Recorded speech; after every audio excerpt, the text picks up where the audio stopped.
అమ్మవార్ల ఆశీస్సులు ప్రధానమంత్రి గారికి దేశ ప్రజలందరికీ ఉండాలని, ఏ రకమైనటువంటి ప్రకృతి వైపరీత్యాలు లేకుండా దేశంలో ఉన్నటువంటి అన్ని వర్గాల ప్రజలు మంచి పాడి పంటలతో సుఖ సంతోషాలతో ఉండాలని అమ్మవారిని ప్రార్థిస్తున్నాను. ఈ సందర్భంగా తెలంగాణ రాష్ట్ర మంత్రివర్యులు సీతక్క గారు, కలెక్టర్ త్రిపాఠి పాటిల్ గారు, అదేవిధంగా కమిషనర్ ఎండోమెంట్స్ అనిల్ గారు, మిగతా పెద్దలు, మనకందరికీ తెలుసు గత అనేక సంవత్సరాలుగా ప్రతి 2 సంవత్సరాలకు ఒకసారి జరిగేటువంటి ఈ యొక్క సమ్మక్క సారక్క జాతర అత్యంత వైభవంగా ఈ సంవత్సరం కూడా జరుగుతూ ఉంది.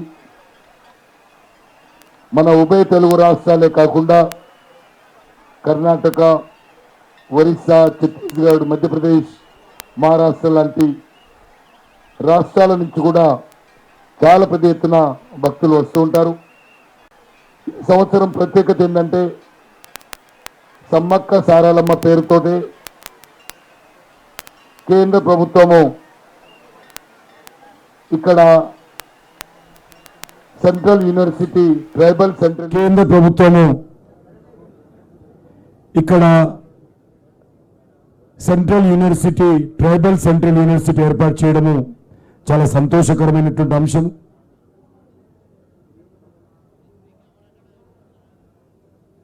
ఆ యొక్క సెంట్రల్ యూనివర్సిటీ ఈ సంవత్సరం నుంచే అమ్మవారి పేర్లతో ఇక్కడ ఏర్పాటు చేసుకొని అడ్మిషన్స్ నిర్వహించాలనేటువంటి నిర్ణయం రాష్ట్ర కేంద్ర ప్రభుత్వాలు కలిసి తీసుకున్నాయి. రాష్ట్ర ప్రభుత్వం దానికి కావాల్సినటువంటి భూమి, ఇక్కడ తాత్కాలికమైనటువంటి భవనం కూడా ఏర్పాటు చేయడం జరిగింది. సుమారు 900 కోట్ల రూపాయలతో ఇక్కడ సమ్మక్క సారక్క కేంద్రీయ గిరిజన విశ్వవిద్యాలయం ప్రారంభం కాబోతుంది. చాలా రోజులుగా ఇది వేగవంతంగా జరగాలని ప్రయత్నం చేయడం జరిగింది. ల్యాండ్ ఇప్పుడిప్పుడే కొంత ల్యాండ్ ఇవ్వడం జరిగింది, మరికొంత ల్యాండ్ కూడా కావాల్సింది. ప్రభుత్వం నిన్ననే చీఫ్ సెక్రటరీ గారితో, అంతకుముందు సీతక్క గారితో కూడా మాట్లాడాను. ఇక్కడ ఒక తాత్కాలికమైనటువంటి యూనివర్సిటీ క్యాంపస్ ఏర్పాటు చేసి ఈ సంవత్సరమే ఆ యొక్క విశ్వవిద్యాలయం విద్యా సంవత్సరం ప్రారంభిస్తాము. అడ్మిషన్స్ కూడా ఈ సంవత్సరమే చేయాలని చెప్పి ప్రధానమంత్రి గారు ఆదేశించారు. వారు నిన్న మన ప్రజలను ఉద్దేశించి సోషల్ మీడియా, ట్విట్టర్ ద్వారా శుభాకాంక్షలు తెప్పుతూ అడిగారు అడ్మిషన్ సంబంధించిన పరిస్థితి ఏంటి అని.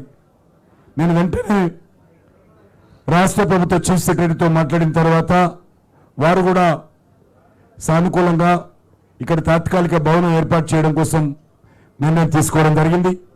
త్వరలోనే ఆ యొక్క విశ్వవిద్యాలయం ప్రారంభమవుతుంది. మెజార్టీ సీట్లు మన స్థానికంగా ఉన్నటువంటి గిరిజన బిడ్డలకే ఈ అడ్మిషన్స్ ఉంటాయి. అదేవిధంగా మరి మంచి స్థానంలో, అదేవిధంగా అమ్మవారి పేర్లతో ఈ యొక్క ములుగులో ప్రారంభం కావడము నిజంగా మనకందరికీ గర్వకారణము. ఈ యొక్క యూనివర్సిటీ మంచి అంతర్జాతీయ స్థాయిలో గుర్తింపు తెచ్చుకునే విధంగా అందరం కలిసికట్టుగా యూనివర్సిటీ నిర్మాణం చేసుకోవాల్సినటువంటి అవసరం ఉంది. ఈ యొక్క తాత్కాలికమైనటువంటి క్యాంపస్ ఏర్పాటు చేయగానే తాత్కాలికమైనటువంటి సిబ్బందిని కూడా రిక్రూట్ చేసి తాత్కాలికంగా క్లాసెస్ ఈ సంవత్సరం మొదలు పెడతాం. త్వరలోనే ఎన్నికలు అయిపోయిన తర్వాత ప్రధానమంత్రి గారు మరి ఈ యొక్క విశ్వవిద్యాలయ క్యాంపస్ సంబంధించినటువంటి భవనాల నిర్మాణం కోసం వారు భూమి పూజ చేస్తారు రాష్ట్ర ప్రభుత్వంతో కలిసి. అప్పుడు చాలా వేగవంతంగా నిర్మాణం చేయాలని చెప్పి నిర్ణయం తీసుకోవడం జరిగింది. దానికి సంబంధించినటువంటి ఏజెన్సీస్ కూడా ఇప్పుడే కేంద్ర ప్రభుత్వానికి సంబంధించినటువంటి ఏజెన్సీస్ కూడా ఫిక్స్ చేయడం జరిగింది. ఇది జాకారంలో ఉన్నటువంటి యూత్ ట్రైనింగ్ సెంటర్, జాకారంలో ఉన్నటువంటి యూత్ ట్రైనింగ్ సెంటర్లో మరి ఈ యొక్క రాష్ట్ర ప్రభుత్వము అంగీకరించి అక్కడ క్యాంపస్ ఏర్పాటు చేసుకోవడానికి నిర్ణయించడం జరిగింది. 2024-2025 సంబంధించినటువంటి అడ్మిషన్స్ క్యాంపస్ నిర్ణయం కాగానే వెంటనే నోటిఫికేషన్ ఇచ్చి అడ్మిషన్స్ పూర్తి చేస్తాం. నేను ఇంతకుముందు చెప్పినట్టు మెజార్టీ సీట్లు తెలంగాణ ప్రాంత ప్రజలకే స్థానికంగా ఉన్నటువంటి గిరిజనులకు వచ్చే విధంగానే నిర్ణయం తీసుకోవడం జరిగింది. దీనికి మెంటర్గా యూనివర్సిటీ ఆఫ్ హైదరాబాద్ నియమించడం జరిగింది. కొత్త యూనివర్సిటీ ఎస్టాబ్లిష్ చేయాలి కాబట్టి సెంట్రల్ యూనివర్సిటీ ఏదైతే హైదరాబాద్లో ఉందో వారు మెంటర్గా ఉంటూ సలహాదారుగా ఉంటూ టోటల్గా మరి ఆ యూనివర్సిటీ స్థాయిలోనే ఈ యొక్క ట్రైబల్ యూనివర్సిటీ ఇచ్చే విధంగా దానికి రెస్పాన్సిబిలిటీ ఇచ్చాం. ఆ రకంగా సెంట్రల్ యూనివర్సిటీ దీనికి సంబంధించినటువంటి కార్యక్రమం కొనసాగుతుంది. అదేవిధంగా ఇప్పటికే 337 ఎకరాలు ఇప్పటికే హ్యాండ్ ఓవర్ చేయడం కోసం నిర్ణయం తీసుకున్నారు. కాదు దాన్ని ఇవ్వడం జరిగింది. అదేవిధంగా మరి కొంత భూమి కావాలని చెప్పి అడిగాం. నిన్న చీఫ్ సెక్రటరీ గారు కూడా ఆ భూమి కూడా గుర్తిస్తున్నామని చెప్పారు. ఐటీడీఏ తీసుకు అదేవిధంగా మీకు అందరికీ తెలుసు ఈ యొక్క చాలామంది మేడారం జాతరను నేషనల్ ఫెస్టివల్గా గుర్తించాలంటారు. అటు సిస్టమ్ దేశంలో ఎక్కడ లేదు. నేషనల్ ఫెస్టివల్ అనేటువంటి విధానం నేనే కల్చర్ మినిస్టర్. ఆ రకమైనటువంటి సిస్టము భారతదేశంలో ఇంతవరకు ఎక్కడ లేదు. కాబట్టి కొంత అది అనవసరంగా అది అక్కడక్కడ కొంత సోషల్ మీడియాలో జరుగుతూ ఉంది. అయినప్పటికీ గతంలో మీకు అందరికీ తెలుసు ఇక్కడ మౌలిక వసతుల కోసము కొంత భారత ప్రభుత్వం తరఫున సహకారం ఇవ్వడం జరిగింది. అదేవిధంగా ఒక 80 కోట్ల రూపాయలతోటి ఇక్కడ టూరిజం సర్క్యూట్ కూడా ప్రభుత్వానికి సంబంధించినటువంటి టూరిజం డిపార్ట్మెంట్కు అవన్నీ కూడా హ్యాండ్ ఓవర్ చేయడం జరిగింది.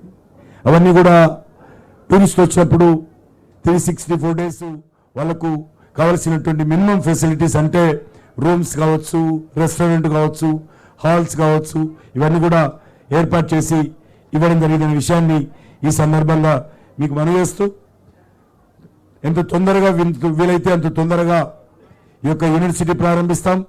ఈ సంవత్సరం కూడా మరి సుమారు 3 కోట్లని అనుకున్నాము. కానీ మరి 3,14,00,000 రూపాయలు రాష్ట్ర ప్రభుత్వానికి మరి ఈ యొక్క సమ్మక్క సారక్క జాతర నిర్వహణ కోసం సంబంధించి మా టూరిజం మినిస్ట్రీ తరఫున ట్రైబల్ మినిస్ట్రీ తరఫున సహకారం అందించడం జరిగిందనే విషయాన్ని కూడా ఈ సందర్భంగా మనవి చేస్తా ఉన్నాను. గతంలోనే మేడారం మౌలిక వసతుల కల్పన కోసం కూడా గతంలో కూడా 19 కోట్ల రూపాయలు ఇవ్వడం జరిగింది. కేంద్ర ప్రభుత్వము దేశవ్యాప్తంగా అనేకమైనటువంటి ఫెస్టివల్ జరుగుతాయి. అన్నీ కూడా మరి విజయవంతం కావాలనే ఉంటుంది. ఆ దిశలోనే సమ్మక్క సారక్క యొక్క జాతర విజయవంతంగా జరగాలని అమ్మవారి పేర్ల మీద ఈరోజు అంతర్జాతీయ స్థాయిలో ఒక విశ్వవిద్యాలయం రాబోవడము మనకందరికీ గర్వకారణము. చాలా సంతోషం. ఇప్పుడే మంత్రి గారు చెప్తా ఉన్నారు ఇప్పటికే మరి 70 లక్షలు దాటిందని 70 లక్షల మంది భక్తులు వచ్చి అమ్మవారిని దర్శించుకున్నారని చెప్పడం జరిగింది. చాలా సంతోషం. ఈ యొక్క ట్రైబల్ ఫెస్టివల్ రానున్న రోజుల్లో తప్పకుండా భారత ప్రభుత్వం తరఫున అన్ని రకాలుగా యూనివర్సిటీ వచ్చిన తర్వాత దీనికి అంతర్జాతీయంగా గుర్తింపు వస్తుంది. అదే సమయంలో ఇక్కడ కావలసినటువంటి మౌలిక వసతులు మరింతగా రాష్ట్ర ప్రభుత్వంతో కలిసి అభివృద్ధి చేసుకోవడానికి అవకాశం ఉంటుందనే విషయాన్ని కూడా ఈ సందర్భంగా మనవి అమ్మవార్ల ఈ యొక్క సమ్మక్క సారక్క జాతర సందర్భంగా భక్తులకు ప్రజలందరూ కూడా హృదయపూర్వకమైనటువంటి శుభాకాంక్షలు కూడా తెలియజేస్తా ఉన్నాను.